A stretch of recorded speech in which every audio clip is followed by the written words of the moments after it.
Hi guys, तो आप देख रहे हैं मार्केट वाला है। तो माशा हमारे दो टारगेट हिट हुए। BE80 USDT शॉर्ट सिग्नल था। एंट्री थी 260 पे 58 पे।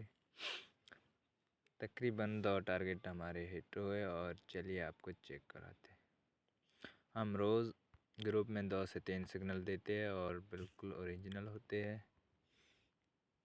और आपको ग्रुप ज्वाइन करना है, टिकटॉक बायो में मेरा नंबर है, आप आ सकते हैं। डेली न्यू 2 से 3 सिग्नल देते हैं। और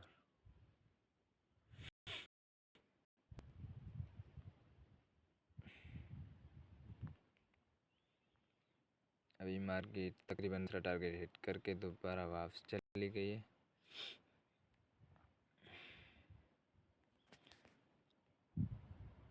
तो ये आप चेक करें।